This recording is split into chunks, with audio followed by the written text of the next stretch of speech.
At a time when everyone is looking to understand the scope of the pandemic and how to minimize the threat, one of the best informed voices is that of businessman and philanthropist Bill Gates. The co-founder of Microsoft has spent the last few decades focused through the Bill and Melinda Gates Foundation on improving global health, including reducing the spread of infectious diseases. We spoke earlier this evening. Bill Gates, thank you very much for joining us. You were one of the prescient few years ago who said that an infectious disease outbreak was coming that could kill millions of people. How is what is happening now different from what you expected? Well, sadly, I would say that the economic damage is much greater. I put $3 trillion for a respiratory virus spreading around the globe, and clearly we're going to go well beyond that. The whole goal of speaking out then wasn't to be able to say "I told you so" when it happened. Rather, it was to make sure that we did the right things so that diagnostics would come out right away. The timeline for a vaccine would be very short. And sadly, not many of those things were done. So we're scrambling to come up with therapeutics, scrambling to try and figure out how to get this vaccine made. But people are rising to the occasion, but it's a very bad situation. Well, speaking of things that weren't done, testing. This has become one of the central problems facing the United States right now. President Trump said, I think 3 weeks ago, that there would be some sort of rapid testing. He mentioned Google. He said that was imminent. It hasn't happened. Why is this so hard? And what do you think it's going to take to get a rapid turnaround test in place?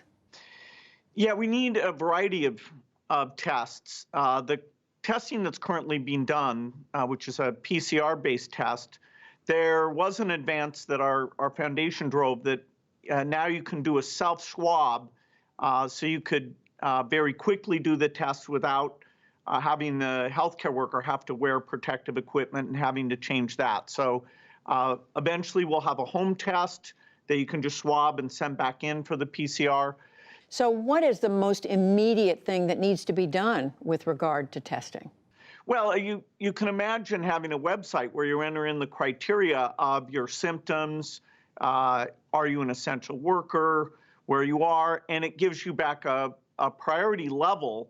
And so all the testing operations make sure that they're only taking in enough high priority stuff that they can maintain a very quick turnaround so you don't have stale results.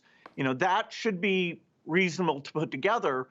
In parallel, we've got to go as fast as we can on therapeutics and go as fast as we can on a vaccine, because therapeutics can save a lot of lives and avoid the overload. And with luck, some of those will be promising in the next 3 to 6 months. The vaccine is critical because until you have that, things aren't really going to be normal. They can open up to some degree, but the risk of a rebound will be there until we have very broad vaccination. Well, and you've said it may take, according to the scientists you work with and you talk to all the time, it could take up to 1.5 years to get that vaccine. What are you saying, literally, that it could be the fall of 2021 before Americans can be safe from this COVID-19? Before you can be completely safe. I mean, by doing the strong social distancing that most of the countries engage with right now, that allows you to level off the cases and bring it down. And you want to bring it down to a level that your capacity to test, to do contact tracing, to make sure the quarantine's maintained, so you don't see a big rebound, even though you've allowed most work to continue, school, certainly in the fall, you'd like to see that go in. So we want to have that period, have the economy not as damaged as it is in this extreme period where the numbers are so big and they've been growing exponentially that we've got to get that down so that it's much lower. But when you talk about returning to some semblance of normal, what are we saying that looks like? I mean, you mentioned keeping up social distancing. What could life look like say 6 months, a year from now? There's still some of these steps we're taking now, they would remain in effect? Yeah, I'm working to write about that. The closest model today is you look at China. They are sending people back to work, but they're wearing masks, they're checking temperatures, they're not doing large sporting events, and so they've been able to avoid a large rebound. There are countries like Sweden that aren't locking down quite as much and seeing, okay, do their numbers go up? If so, can you trace back which are the activities that are causing that? We need to learn from all the countries. Our partner, International Health Metrics and Evaluation, is looking at forecasts where they compare the different countries, and then that's helping us to understand, okay, which policies in which countries seem to be working. And so we'll be far closer to normal once we get those case numbers down. But there will be some things where the benefit to the risk, like large public gatherings, may not resume until broad vaccination has taken place. Meaning conventions, when you say large public gatherings, over 10 people.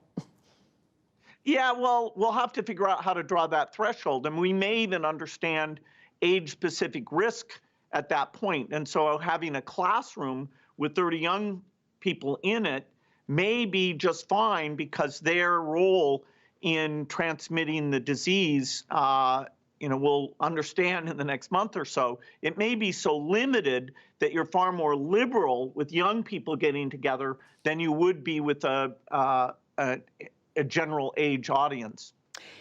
Couple of questions about the economy. The Wall Street firm Evercore is projecting a 50%, that is 50% drop in GDP this quarter, an unemployment rate of 20%, twice as high as during the financial crisis. They're projecting another 5% drop in the third quarter. And that's before we begin to come back. Is that your assessment?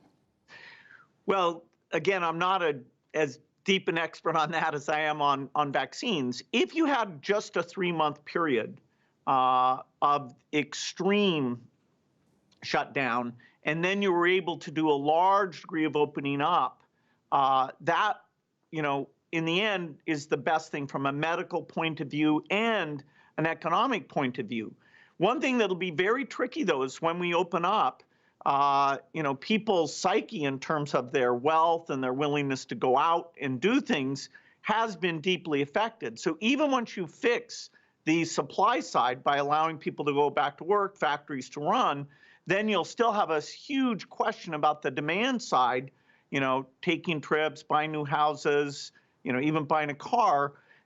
This is very unprecedented. And so although that model you mentioned looks like one of the more negative, the uncertainty is such that it's not out of the realm of possibility. The continent of Africa is a place that you and your wife Melinda know very well through your foundation. You've done so much work there. How much do you worry about the effect of this pandemic in a place like that when it hits there? Yeah, sadly, it seems likely at this point that even though the deaths in the developing world have been very small as yet, because not that many people with the disease went there, as moved around in between rich countries, that because their health systems are so limited, because the social distancing is much harder to do where you live in a slum right next to each other, you have to go out to get your food. There isn't the capacity to run the food distribution system with just a small percentage of the workforce like the U.S. has. And so trying to help those countries get their testing capacity up, figure out what tactics work for them that may be different. The kind of social distancing rich countries do may not work. And so how do you tune that? Sadly, I do think that most of the deaths will be in those countries and the most extreme economic pain. They're not able to borrow, 10, 20% of GDP, which many of the rich countries are engaged in that exercise. They just don't have the credit worthiness, the sense that that'll drive hyperinflation would be very strong. So, even though it's super important that we deal with the domestic numbers and get those down, as we think about innovation, as we think about the rest of this year, the suffering in those countries, we also need to be thinking about that and help as much as we can. Did I hear you say you think most of the deaths will come In developing countries, yeah. And finally, a personal question. You certainly know this issue better than most anybody else, and yet it has shaken a lot of people. It has caused people who are normally, together in their lives to be quite rattled. How do you think you've been affected by this? Well, I'm deeply shaken. Every day I'm like, are we really in this situation? Wow. There are things like polio eradication that, felt like we were making progress on that. This is going to be an unbelievable setback for that. People are taking the resources that are funded for that and shifting them to this priority. So, who knows where we'll be on those other efforts. We have some great HIV breakthrough drugs that we want to get out into trials. Those trials aren't happening. In fact, the top people who were going to work on that have been reassigned to work on the coronavirus vaccine. So, the foundation is scrambling because it has a lot of the key understandings and relationships to accelerate some of these solutions. But our normal work, is suffering. And, you just look at people who are isolated at home or, overcrowded in their home, or kids who are going to lose 3 months of learning. The amount of pain involved in this thing is gigantic. And, so it's deeply troubling, but we need to still act to minimize all of that.